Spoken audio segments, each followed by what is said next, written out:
Alright guys, how's it going? Welcome back. Well, today you join me in my office. I was up here giving it a bit of a clean and tidy up because it was an absolute bomb site. Anyway, I stumbled upon this little pen drive, this little memory stick. So out of intrigue and curiosity, I plugged it into my computer to see what it contained, and I'd forgotten this existed. It's got all the photographs of all the cars I ever bought and sold while I was living in Spain. I know I've mentioned this before to you, but this is how I started off my car buying and selling career. I was living in Spain, I was still at college, and I was just, although I hate this expression, flipping cars. I was buying them, fixing them up myself, and then selling them on for profit. So today I thought I'd go through them with you. This is a real trip down memory lane. The first car I ever bought and sold for profit was a little Opel Corsa. Now that's not strictly true actually, there was one before that. I had a Chrysler PT Cruiser, don't laugh, as my own car, and I improved it, so I painted the bumpers. I'll show you actually. This is kind of what kick-started the whole buying and selling journey. I had this PT Cruiser. Let me show you. I bought this from the side of the road in Elveria on the Costa del Sol. I was doing some work around there with my dad and saw this on the side of the road for 5,000 euros. Can you see that? Look, what a beauty. I think I paid 4,800 euros for it. It had done 135,000 kilometres and it was a December 2000. It was a 2-litre petrol and I think it was a touring spec. Oh, there you go, touring edition, there you go. So basically I ran it for about 3 months as my own car. Then I thought, hang on a minute, I could do some improvements to this and sell it on for profit. So I painted those black bumpers there, the same colour as the car. I had the windows tinted. Oh, look at that XJS. That's nice, isn't it? Basically just made it look a bit cooler. And then I sold it for, this is test my memory because it's 14 years ago. I think I sold it for 7,000 euros or 6.5 or something like that. And this made me think, actually, I could do this for a living. Let me see if there are any after pictures. Does anyone else detest computers? Oh, look at that. You can see the reflection of my dad's van in the background. Renault Traffic. It's a proper memory lane job, this, isn't it? Oh, that's a V12, that XJS. Very tasty. So that was the car. Very tidy looking, actually. And often in Spain, because especially in those days, there was no real Facebook Marketplace or eBay or anything like that. It was still kind of old-fashioned, a bit old school. So if you're looking for a car, you just have to drive around, have a look on the side of the road and see if you can see one with a for sale sign in or a Se Vende sticker. Right, there we go. I painted the front and rear bumpers to match the colour of the car and I tinted the windows. I didn't do it myself because they always end up full of bubbles. But how much better does that look? I know it's quite a divisive car. It's not everyone's cup of tea, is it? But I thought it looked really cool. There you go. There's my little homemade for sale sticker. I'd forgotten my old number. It's mad, isn't it? Anyway, I think you'll agree that that looks a whole lot better. I made a proper detailed write-up of it and then sold it on the side of the road. And I think, like I say, I think I got 6.5 grand for it. So there was quite a big profit really. And that made me think, hang on a minute, I could do this for a living. So the next car I bought was a Opel Corsa. Now I've mentioned this before to you. I paid 200 euros for it. It belonged to a friend of my dad's and he'd had an accident in it. So one of the headlamps was damaged, the front bumper was damaged, and it was a real scruffy thing. They'd been smoking in it for years. It was just, I bought it. He lived in an apartment on the Paseo in Los Boliches. And it was in the car park around the back of this apartment building. And it had been there for months and months. So you can imagine all the sea breeze and all the dust and all that sort of stuff. It looked an absolute disgrace. So I paid 200 euros for it because he was just going to scrap it. He didn't know what to do with it. Let me see if I can find it. There we go. That is what it looked like. So it had a rust spot here. Now they always seem to rust there. Surprising really in Spain. I think it's a Malaga car, the MA there, and I think the CU, I think it was a 99, I think, but it had air conditioning because it was a Spanish car. It was missing its little towing eye panel there, had a couple of little scuffs which managed to T-cut out, and it was just a very dirty, grubby, unloved car. That was the damage to the front. So I took the front bumper off, went to Guadalhorce scrapyard and bought a new one, and I also bought a new headlamp for it, again from the scrapyard. Put it all back together myself. I used to be quite handy when I had more time on my hands. And also I painted all these little spats here. I masked them all off and then sanded them down and then sprayed them in satin black. I spent a full day cleaning the interior. I polished it all, gave it a good T-cut. See, afterwards, after I painted it all the trim black, it looks so much better. Let me see if there's a picture. These pictures were probably taken on my old BlackBerry, so it explains the poor quality. There we go, that's it done. It looks so much brighter. I managed to clean up this rusty area here by just T-cutting all this panel here and then just touching it in with some white paint. just to take your eye off. I paid €200 for it, spent another €200 on it, so it owed me €400, and I sold it for €1,500. And at that point I was, I don't know, 18 years old. Look at it there, look. How tidy is that? So yeah, I sold it for €1,500 and made €1,100 profit. And at 18 years old, that was just such a big boost. That was such an awful lot of money, especially 14 years ago. Then I was looking for another car then straight away because I didn't want to just leave it because I knew I'd spend it. So I wanted to invest that money into another car. Now this is something that I always get asked by people who want to start buying and selling cars. Well, where do you buy your cars from? The answer is you've got to build up a contacts list. You've got to keep your ear to the ground. You've got to just put yourself out there. It's easier now than it was back when I started because of the internet. In those days, I just kind of told as many people as possible that I was buying and selling cars and, you know, bear me in mind. Now, the next car I bought actually belonged to my neighbour. So this Opel Astra belonged to my neighbour opposite, and it was bought by my next door neighbour. 2 or 3 days after I sold the Corsa, I was on my driveway and I noticed my neighbour, my next door neighbour, cleaning what I thought was my opposite neighbour's Astra. It was his car, he just bought it from him. So I said, what are you going to do with this? He said, well, I bought it for my wife, but she doesn't like it. So I don't know, I'm just going to clean it up and sell it. I said, right, okay, well, I'll buy that off you. He said, well, I paid, I think he paid €1,300 for it. He said, I'll be happy with my money back. So I thought, right, okay, so I paid him €1,300 for this Astra, but it was quite scruffy. Again, it needed a bit of work. Here we go. Now, I ended up buying and selling this car twice in my time there. Hang on, this is an after picture. Notice how the front bumper's a slightly different colour. That's because the paint's from Leroy Merlin, and I think it's for doing your skirting boards. I painted that myself. There were loads of scuffs on the front bumper. But how clean does that look? Again, I painted the trim here and the trim down here. Put some new wheel trims on it. Let me show you a before picture so you can see how bad it was. It had a spoiler on, but for some reason the spoiler was cracked right in the middle. So I took the spoiler off, which of course left holes here. So I filled those, and there was a dent there. So I filled that with some filler. The tail light was cracked, so I went to Guadalhorce's scrapyard again and replaced it for about €10. It had no wheel trims on, and all the plastic trim was really faded. All that Spanish sun had just ruined it. So that was it before, basically. It was a year 2000, but it was imported, so it was a 2004. That's a 2003 or 4 plate in Spain. Somebody had brought it in from another country in 04. Not that that's got any bearing on this story whatsoever, but I just thought I'd tell you. So as you can see, the front bumper was quite, it wasn't really, I don't even know why I painted that now.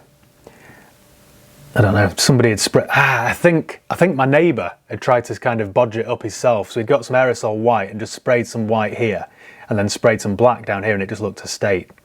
Also, I think the front plate, the reg plate, was damaged. The more I think about it now, I think that's what happened, which is why I ended up painting it. And after it was all done, that was it. How tidy does that look? And I think, I've got a spreadsheet somewhere, maybe that's on another memory stick, but I think I sold that for something like €3,000. So I spent €200 or €300 on it, got it looking like that, and then again made €1,200 or €1,400 profit. Oh yeah, I did replace the front plates. Oh, I also replaced the headlamps. I think they were €30 or €40 each. Yeah, I replaced the headlamps, replaced the plate, sprayed the front bumper, put some new wheel trims on it. That's how easy it is to transform a car. And then straight away I got €3,000 for it. And now at this point I've got 2 or 3 cars under my belt and I'm thinking I can pretty much buy and sell anything now for profit. That's when I made a bit of a mistake and bought a Jeep Grand Cherokee. Let me find a picture of it. Before we continue, I just want to say a big thank you to today's video sponsor. Today's video is sponsored by HelloFresh. Now, you'll have heard me mention HelloFresh in previous videos, but I genuinely think they're a game changer. There's no more traipsing around supermarkets, there's no more feeling guilty because you've forgotten your bag for life. You just order what you like to eat for the week, and it gets delivered to your door. So, what have we got this week? Last night I had like a chicken curry, but it was better than that. It was kind of like a chicken macaroni. There we go. Ultimate butter chicken and garlic naan. So it took between 35 and 40 minutes to make. You get all the ingredients delivered to your door, and it's a really easy step-by-step guide as to how to make it. Now, I'm a useless cook, but even I managed it. It's like paint by numbers, you just can't go wrong with it. Tonight, I've either got the Mexican-style beef with loaded wedges, or, in fact, I think I'll have this, the truffle cheeseburger. How good does that look? It's making my mouth water. You've got crispy cheesy fries, balsamic glazed salad, truffle mayo, and a beef cheeseburger. I don't feel guilty because it contains one of my 5 a day. Winner, winner. Since I've been using them, I've been eating quick, delicious meals that even I can cook. And it really helps with portion control because you get just enough. It's helped me keep the 3 stone that I lost last year from creeping back on. It's really easy to do. All you do is order it online, select the dishes that you want to eat that week, and they get delivered to your door. And there's always something interesting to choose from. For example, I would never have dreamt of making that on my own. Ultimate butter chicken with garlic naan. I just wouldn't know where to start. But with this, it was a doddle. I'm one of those people that gets stuck in a rut with what to eat every night. I end up eating chicken and rice and broccoli, and it's just boring. But with this, you can still be healthy and have interesting meals. Look how good that looks. All you need to do is subscribe to them, select the meals that you want, and then all the ingredients get delivered to your door. They're all labelled too, so you really can't go wrong with it. If you'd like to try it, and I'd honestly recommend it, you can get 60% off your first box plus 25% off for 2 months if you click the link below in the video description and use the promo code 60 HighPeak Autos. It's as easy as that. Right, more cars. This belonged to a friend of my dad's, and he was getting rid of it. He was trading it in against something else because he thought the head gasket had gone. It was a 2.5 diesel Grand Cherokee. I think it was a 1997, blue with a beige interior. And at that time in my life, I was quite obsessed with American things, so I really liked the idea of buying a big daft Jeep. And it certainly was a big daft Jeep. I think he'd been offered €3,000 for it in part exchange. And I thought, well, hang on a minute, there's no guarantee that it's the head gasket. It was overheating, I think, and the heater stopped working. So I thought, well, hang on a minute, that could be a coolant pipe, a water pump. It could even be the radiator cap. It could be any of those things. It could be a dodgy heater matrix or something, or I don't know. I was 18 and a bit naive, and I thought I could fix this. I'm sure there's profit in that. That was a €5,000 car, believe it or not. So I bought it for €3,000, ran it for a couple of weeks, and sure enough, it kept overheating, the heater didn't work, all that sort of stuff. So I ran it to my mechanics, and it was the head gasket. And it cost me, I think, €1,500. So by that point, it owed me 4.5. I think in the end, I sold it for 4.4 to a Spanish guy. It was all fixed at that point, and I made my first loss of €100. And I did learn a bit of a valuable lesson. It's not worth buying cars with headaches, with things that I don't understand. It was a 5 or 6 speed manual. I think, somebody will educate me now, but I think that 2.5 litre turbo diesel, I think was an Italian motor. I think it was from an Italian company. That's a cracking photograph, isn't it? That's my full fleet side by side. How things have changed. What did I buy next? There's so many here, aren't there? If you think my Chrysler PT Cruiser was an ugly car, then think again, because wait until you see what I bought next. I actually really like these. I bought this, a Fiat Multipla. I think it was a 2002 1.9 JTD turbo diesel, and it was in really good condition. Actually, no, that's a complete lie. Mechanically, it was fine, but bodywork-wise, it was quite poor. All these flat surfaces here, and there are quite a number of flat surfaces on a Multipla, the sun had eaten into it. So all the paint on here and here was all flat. So I had to spend a few €100 there on paintwork. I don't know whether that's before or after. I assume that's after. I actually ran that for about 2 or 3 weeks. It was just really practical. It did about 50 miles per gallon. I sold that to a guy that runs I think it was an advertising company down in Marbella. And I think he needed something as a bit of a staff car. I paid something like €2,200 for that and sold it for, I think, €4,000. I might have spent €600 or €800 on it, but there was still £1,000 profit, or €1,000 profit. All I needed to do with the interior was give it a good clean, and I think I replaced that surround there around the stereo. In fact, I think I put a new stereo in it. In those days, a lot of cars still had cassette players, so I would always go down to a place called Nor Auto in Fuengirola, Mijas. There was a commercial centre there, like a strip mall, if you're an American. And there was an auto spare shop, and you could buy CD players for about €100. So that was just something that I would always do. Swap the stereo over, and then all of a sudden you can advertise that you've got a CD player. Wow. During that time living in Spain, it was 2008, 2009, the financial crisis had just hit. So there were a lot of people selling the cars and going back to the UK or going back to their own home country. So all I would do is every Thursday, I think it was, go and buy the Sur in English, the local newspaper, and you'd always see just dozens and dozens of cars for sale. Thinking about it, it was quite rich pickings. All you do is see something that you liked, call them up, and then go and have a deal. I bought a GTI with some hideous lights. I sold that to a mate of my dad's actually in the end. He was looking for a car. This is one of those cases where this actually worked, but I should have been a bit more careful. He told me he was looking for a car, something like a Golf. So I went out and tried to buy a Golf, which I did. But I think I made €200 or €300 on it. I didn't make an awful lot. And that is a Mark IV Golf GTI. Thinking about it, I used to really enjoy these days. My overheads was zilch, and I just kind of do all the work myself. I used to clean them all myself, go to scrapyards for bits. I really enjoyed the simplicity of it. And now when you've got a business and bigger overheads, I've just completely lost all interest in cars. But in those days it was new, it was fresh, it was exciting. This is one that I bought. Now in those days I would buy English cars, Spanish cars, it didn't really matter. The police were much less keen in those days, so you could drive something with no MOT in Spain and you'd never get away with it really. As long as you were insured, the insurance company would still pay out. Those days are long gone. Now this was a Mark IV Golf TDI, I think it was a GT TDI. It was left-hand drive, originally from Germany, I think, on an X, so it was a year 2000. But it was in quite poor condition. So I bought it, I think I paid 1,500 euros for it, I think. And then spent about 500 or 600 or 700 on it, getting the paintwork done. And then sold it for about 3 grand. And I really love this car. It had leather interior, it was manual, a 6-speed manual, I think. I love that era of Golf. They drive so well. This is on that hand car wash on the Mias Cohen Road, if anyone's familiar with it. That was my old haunt. Because one of the reasons I used to go there, they had a spray thing, oh you can just see it there. They had a spray thing hung up with acid in so you could do your wheels. And all the other car washes didn't. Look at that interior. Again, it was mainly just bodywork, so I had that done, gave it a service, and it was good to go. Yeah, I really like that car. What else did I have? Some of these are some of the cars I bought and sold when I moved back to the UK, so I have to ignore some of these. Is anyone into bikes? My dad was really into trial bikes, so when we lived in Spain, he had a Montesa, I think he had a Sherco. I'm not really into bikes, but I shall show you anyway. It's a perfect territory in Spain for trials bikes because there's just acres and acres of campo that you can go and explore. There you go. Sherco. Let me tell you the story with these smart cars then. I spoke to somebody who had a transport company in Spain and they were transporting cars from the UK to Spain for £500. But I figured with the length of the Smart 4 you could actually fit 2 in the space of 1 car. So for £500 I got 2 smart cars shipped over. Now you could in those days pick up left-hand drive smart cars on Autotrader in the UK quite cheaply. So I bought 2, both Y Regs.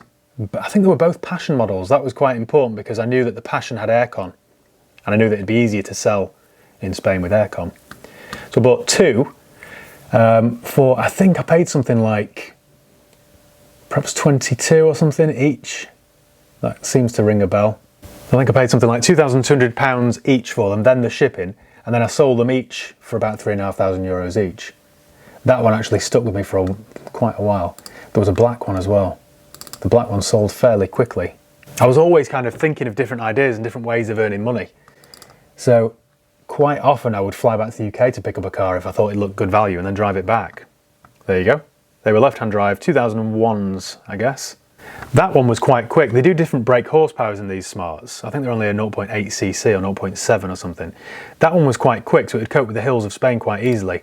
But the old YARP, Y-A-R-P, was as slow as anything. Actually, underneath that GB sticker there, the seller didn't tell me about this, was a hole. So I got that filled and painted, and they were good to go. I bought an Oldsmobile Alero. Actually, technically, it's badged in Europe as a Chevrolet Alero.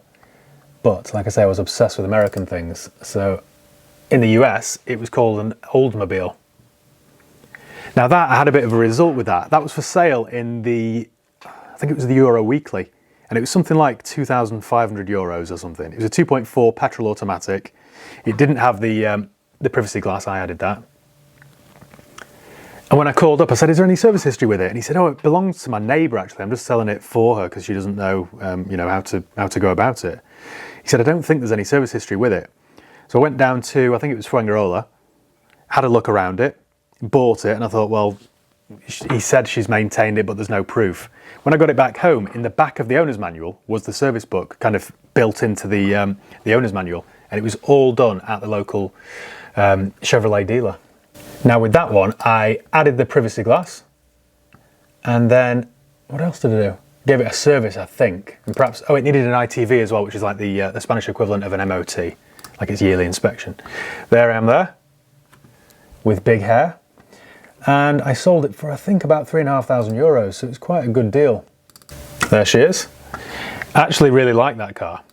It was rubbish, really, in the grand scheme of things, but I actually really liked it. This is outside my dad's unit. He had a unit doing metal work, doing these kind of gates and railings and stuff, rejas, in a place called Chiriana near Malaga Airport. So I was always there, tinkering and doing stuff. Yeah, I think that's my mum, actually. There we go, the old Chevy Alero. Looking back now, I was quite busy, you know, because this is only over a 2 or 3 year period. I've never been one to sit still, really. I bought a Nissan Patrol, a short wheelbase Patrol. There we go. That was English right-hand drive, a V. Now, if anyone's ever driven one of those old Patrols, it is as slow as anything. It was missing its wiper on one of the, there we go. It's missing its wiper, and there was some damage to one of the wings. I think it was that one. So I had it painted. Then I sold it to a company. I think they were in Cabapino Marina, and it was a boat company or something. So they wanted something to tow boats in and out of the water. So that was ideal. And they weren't bothered that it was a right-hand drive car with a lapsed MOT, because they weren't using it on the road anyway. Oh, there's my old, right, yeah, I'll get onto that shortly. P38. So that was my Patrol GR. I bought a Mitsubishi Pajero. Now this was a Japanese import, right-hand drive, UK plate Pajero. 1996 on an N, and it was automatic. That belonged to, my parents had a bar which my mum, like I'm from Salford, which my mum ran, and that belonged to one of the barmaids, and I think they were moving back to the UK, so I bought it from them. I don't think I earned a lot of money out of that one. I think I might have had 200 or 300 euros for buying it, cleaning it and selling it. But they're quite cool cars, especially the Japanese imports, because they get a few more extras than the UK models did. I remember that actually. Oh, it was the same sort of era that I had my Multipla. I think it was something like 1,200 euros or 1,500 euros, and I think I sold it for 18 or 19. I think that was the case. There we go. Ah, there's my X5. I might be getting this in the wrong order, you know. But anyway, it was all the same kind of time. I was a busy boy. Look at the overdrive button there. You don't see that anymore, do you? Something else that really helped was the fact that the expat community over there was really strong in those days, full of British people that were living there. So it's quite a small community. Like I said, my parents had a bar. My dad had his business doing metalwork and stuff. So I was working with him during the week and then doing this in my spare time whilst doing, night classes and going to college a few days a week. And I was just busy. So I was putting myself out there, basically. So you always hear that, oh, so-and-so wants to sell a car, or so-and-so's daughter wants a car. That's just how this job works. Now, this was interesting. One of my biggest money makers was this Mitsubishi Eclipse Spider GTS. This belonged to one of my dad's customers. He did all these gates and railings and stuff at a villa that he had on the way to Marbella. And he had this in his garage, and he didn't like using it. His wife didn't like going anywhere in it. They were an older couple, and she didn't like him driving it with the roof down because it messed up her hair and all those sorts of reasons. So he wanted to sell it. I bought it from him for something like 7,000 euros. And at the time I didn't have 7,000 euros. I think I only had 6. So he said, well, just take it, do what you want with it, and then pay me the other grand when you've got it. So I had to wait until then something else sold before I could pay him back. But I ran around it. Oh dear, look at that hair. I loved this car. It used to get so much attention. It was originally from Florida. So it was on English plates. Or UK plates, and I just thought it was the coolest thing. It was at the time when the Fast and the Furious films came out, which I'd never watched, but I believe they had one in there, so you'd get lots of attention because people just hadn't seen them. It was a 3-litre V6 with about 220 horsepower, and it was left-hand drive and automatic, and I just loved it. I think it was front-wheel drive, so it wasn't the best handling, but for me, I just thought, well, it was the fastest thing I'd ever driven. There you go. It was finished in like a pearl white metallic. It doesn't look it there, but it genuinely was a beautiful thing. There she is. Now, like I say, I bought that for 7,000 euros and sold it about 6 months later for 10. I sold that to a Spanish guy who was in a band, quite sort of like a cool guy, like long hair. I think he played the guitar, and he wanted something that was interesting. So he bought that from me and then put it onto to Spanish plates.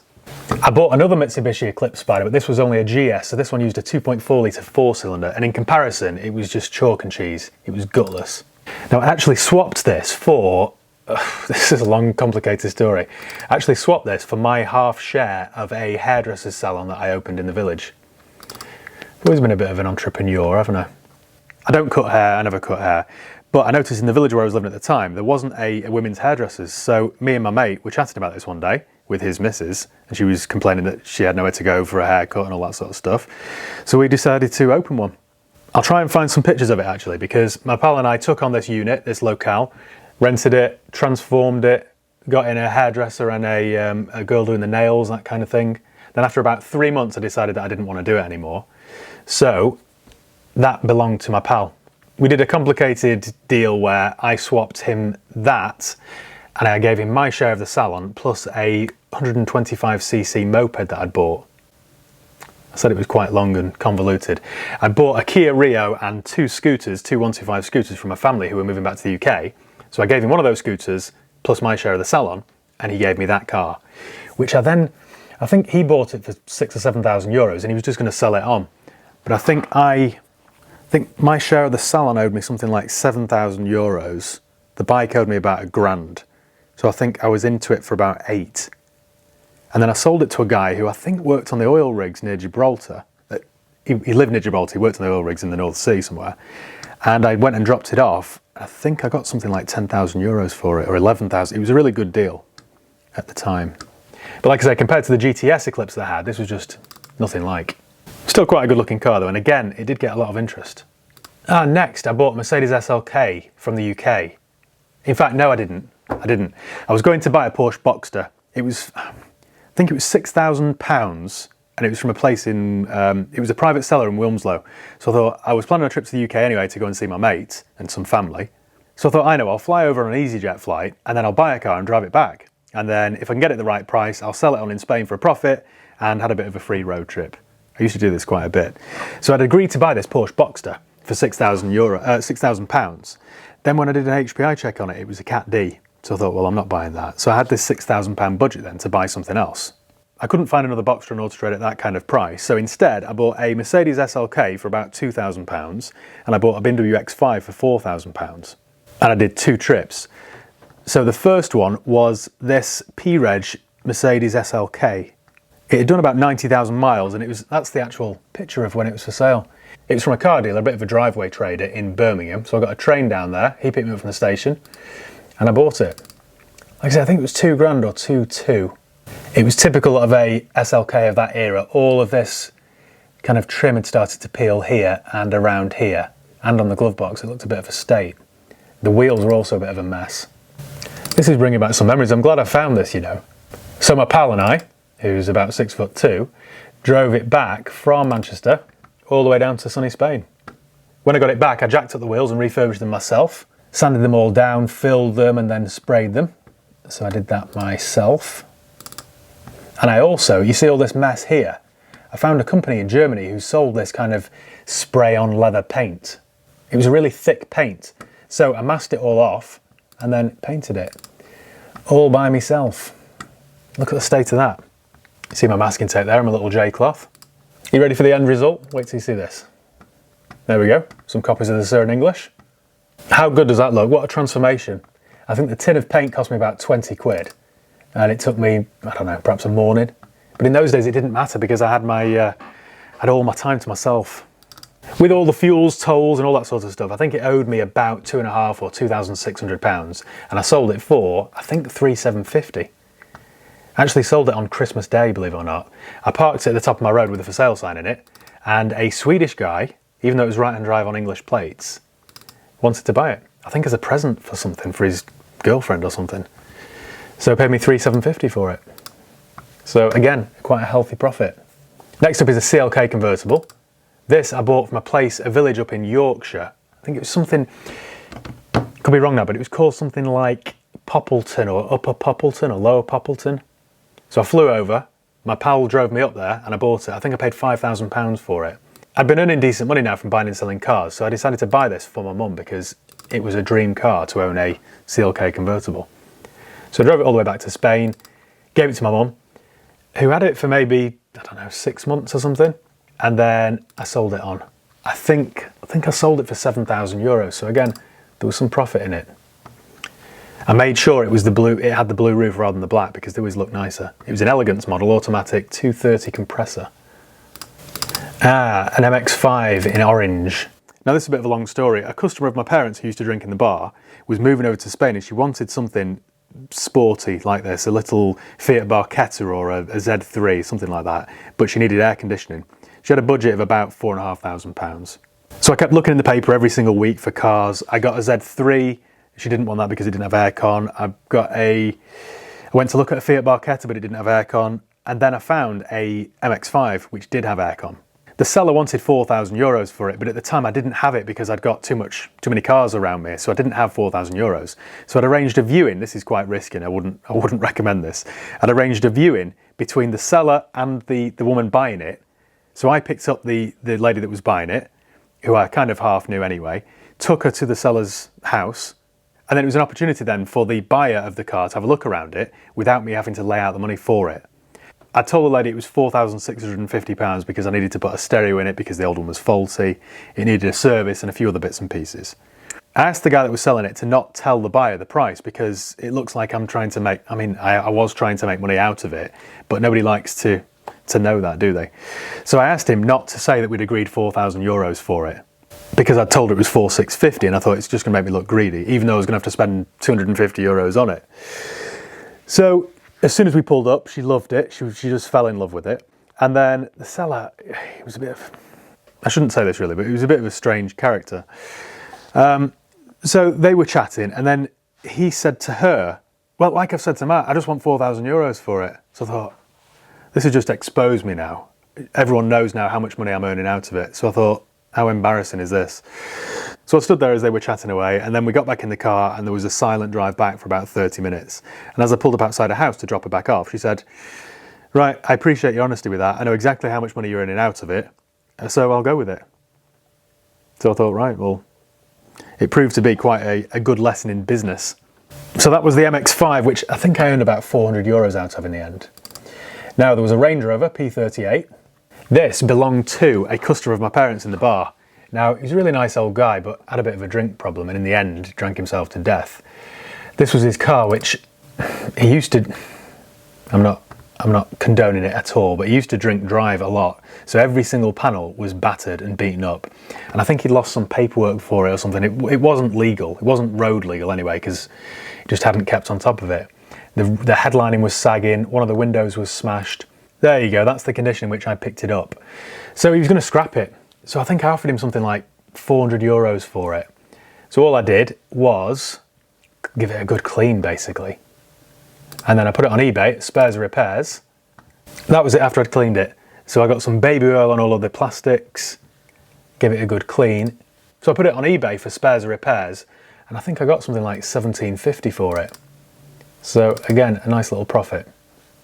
Yeah, the bodywork was a state. It was one of those cars that just wasn't worth the effort. It would have cost me a couple of grand to get all the bodywork painted. So I didn't bother. There was a Freelander 1.8 K-series engine with a head gasket problem. That actually I took in part exchange on the CLK convertible that I just showed you. I didn't do great out of that, to be honest. I think I made about €400 or €500 from it. Anyway, there's another one flipped and turned around. Then I bought a Discovery 3 BL54 OYP. How sad is that? There you go, BL54 OYP. That was me outside Allerin Golf Club. That was a 4.4 litre V8 and I loved that. It was right-hand drive on UK plates and it belonged to quite a wealthy car dealer actually, who had a holiday home in Marbella and he used that as his holiday car. When I bought it, it had, I think there was a gouge down one of the sides and one of the tail lights was cracked and it was just a filthy car. So I think I paid something like €10,000 for it and sold it for something like 14 or 14 and a half. So it was a really profitable deal for me.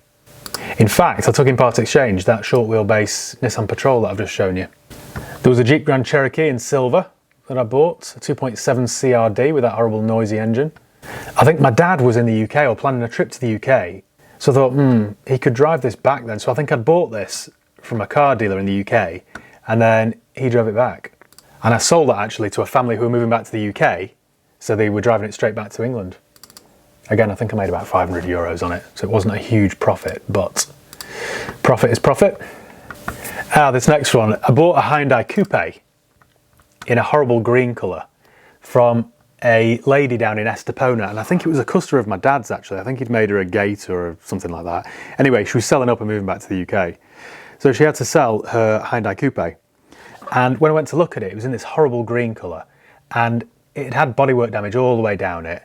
So everything was covered. She tried to repair it herself, I think. Everything was covered in green overspray. Can you see the green overspray on the wheels there? When I got it back to give it a good clean, I realised that there wasn't actually that much bodywork damage under it. I think it had been keyed. I think it had been keyed down both sides, and there were a few scuffs on the bumpers. So rather than touch it in neatly, she aerosol sprayed it in green, the wrong green, I might add, and got paint absolutely everywhere. So I spent about 2 days tea-cutting it by hand. Afterwards I had arms like Popeye. And that was it. When I'd finished with it, I paid something like €1,000 for it and put it on eBay and sold it to a guy. He was a Spanish Guardia Civil officer, and I picked him up from a train station in Malaga with my pal actually. And as he got in the car with his rucksack, he had his gun on him.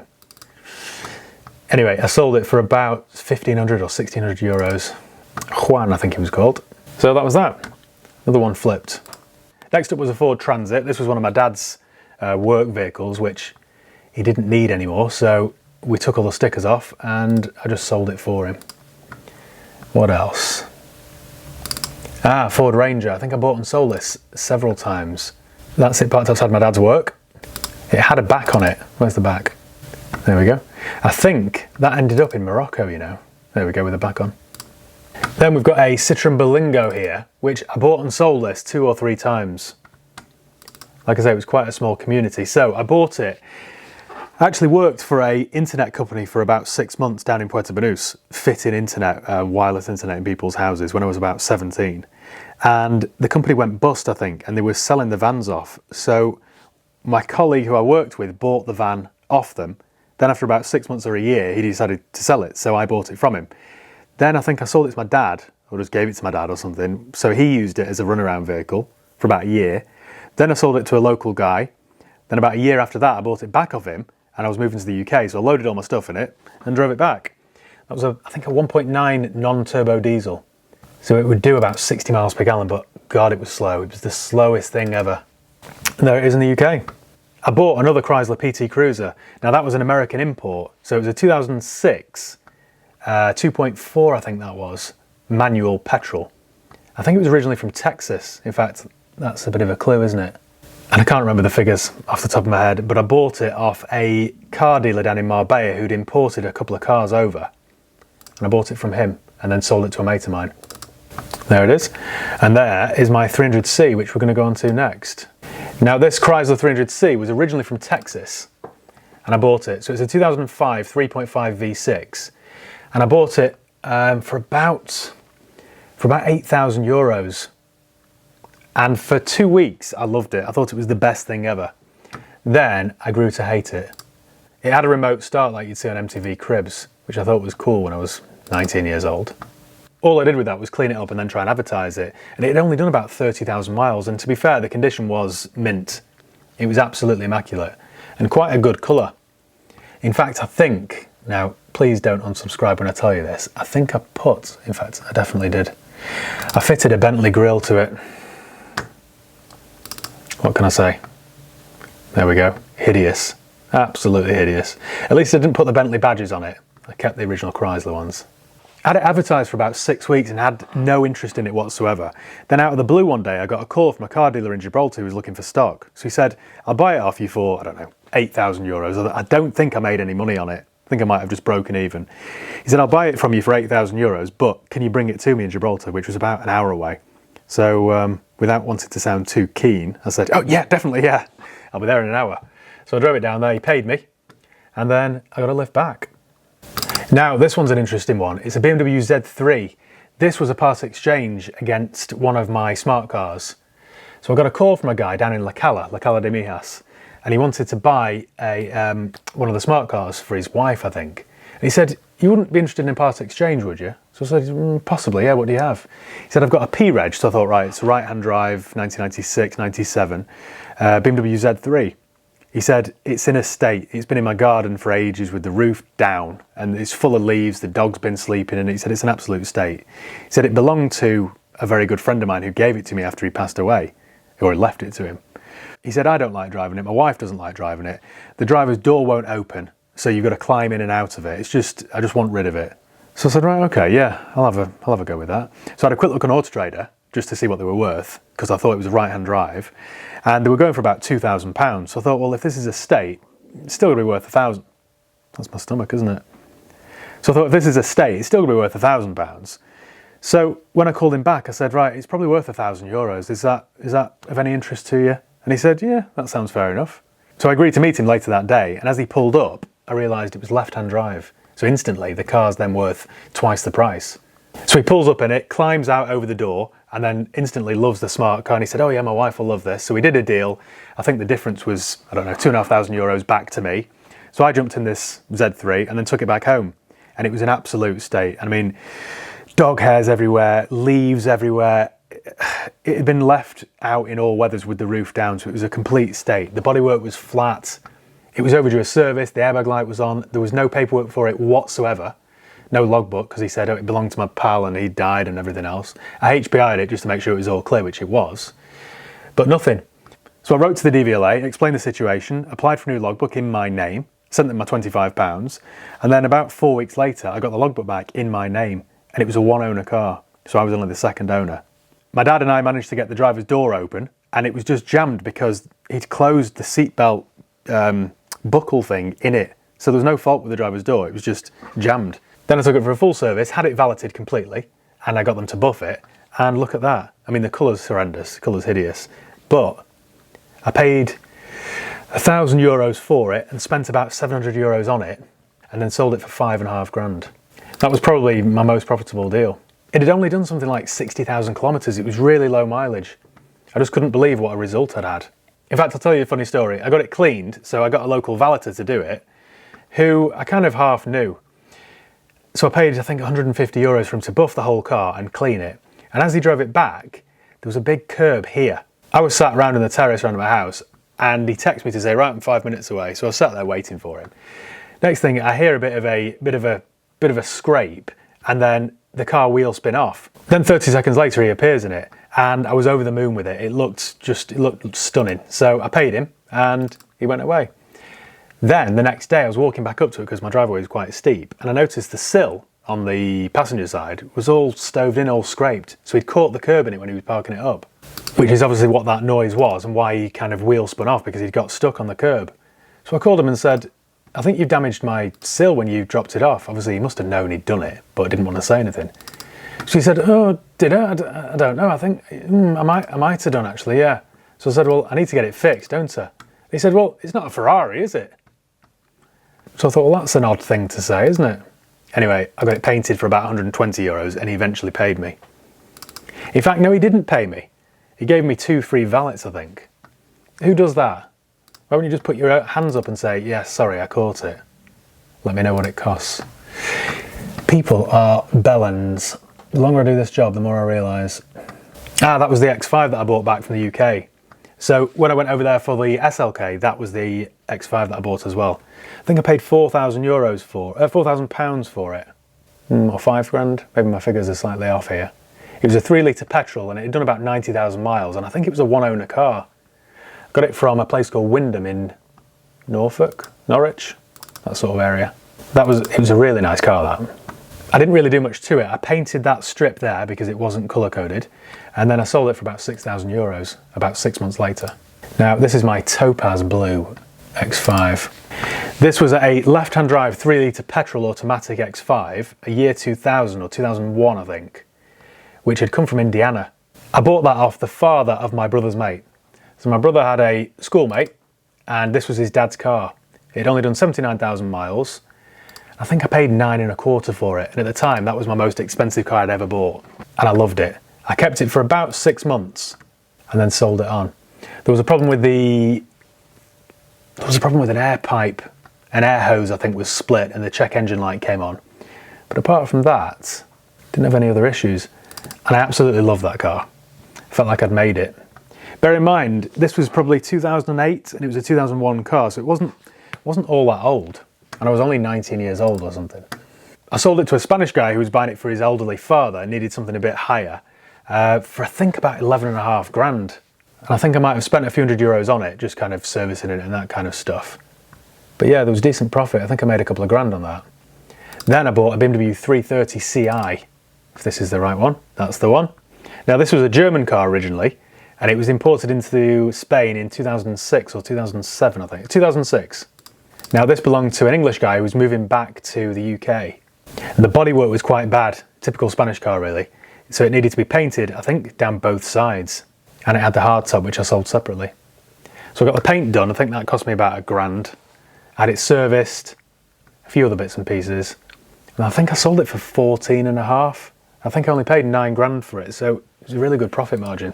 Then about 6 months later, I finally advertised the hardtop and sold it to a guy in Gibraltar who had an E46 M3.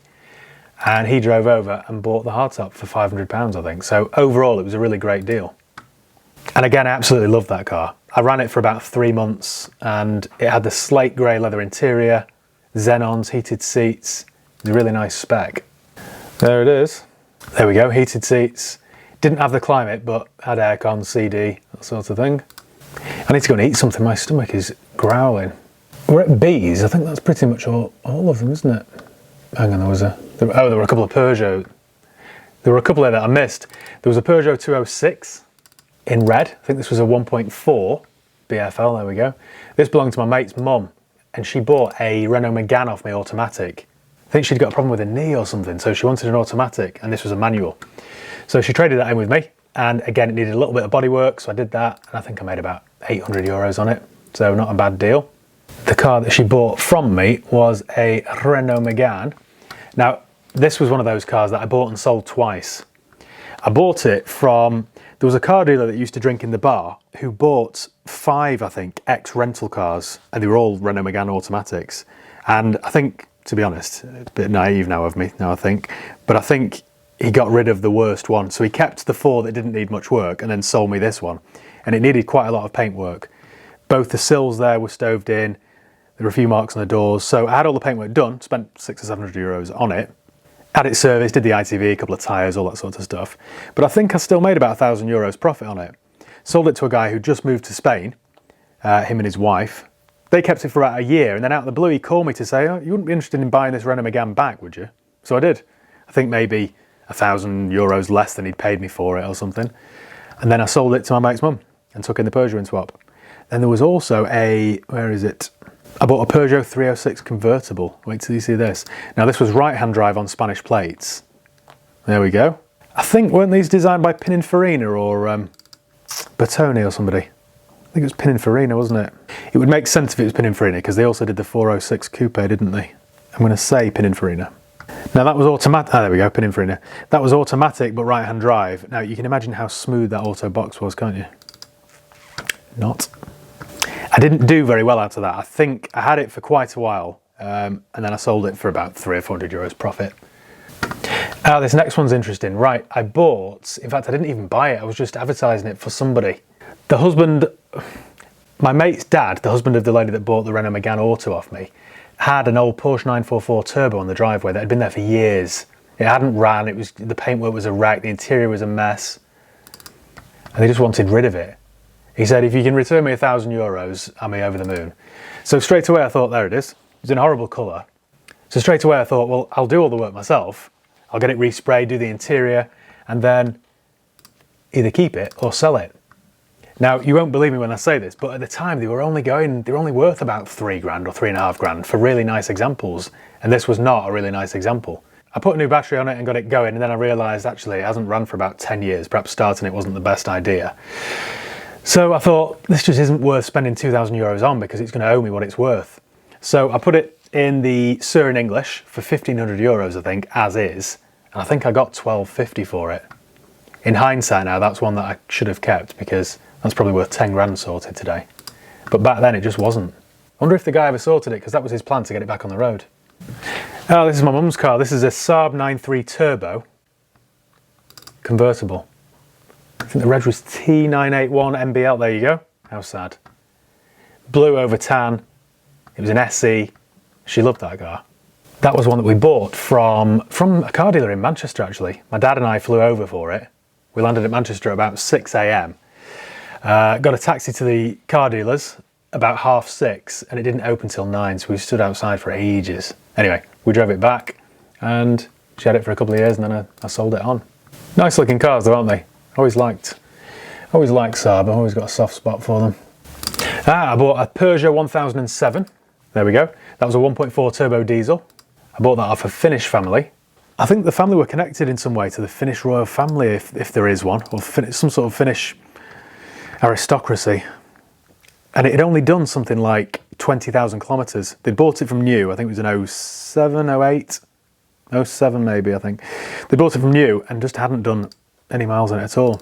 Oh yeah, I drove that back to the UK, I'd forgotten about that. I think I paid something like 5,000 euros for it and then brought it back to the UK and sold it to a guy who was taking it back there. And I think I got 5.5 back for it or something, but it was a free trip back. There was an Audi TT as well. Now this didn't actually belong to me, it belonged to my mate, and he just asked me if I'd sell it for him. That was a left-hand drive UK plate, year 2000, 1.8 turbo, 225 I think. And in those days I think it was worth about 12,000 euros. And it had that rare baseball leather. Let me see if there's a picture of it. There we go. Quite unusual, isn't it?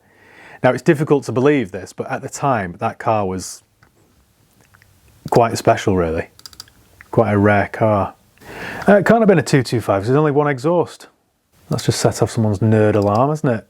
It must be the 180 then, because the 225s had a twin exhaust. There was a Porsche Boxster as well. Now again, this one belonged to a mate of mine. Let me show you a picture of it. It was low mileage. I think it had only done 50,000 kilometres or something. It was very low mileage. It was an automatic. You know, the old Tiptronic systems. It was a 2.5, I think. I think it was a 98. But yeah, low mileage with the red interior, so it was quite a nice car. Now what had happened with that is he'd sold it privately. He asked me if I wanted to buy it, so I offered him I think 8,000 euros because I thought retail it's worth 10.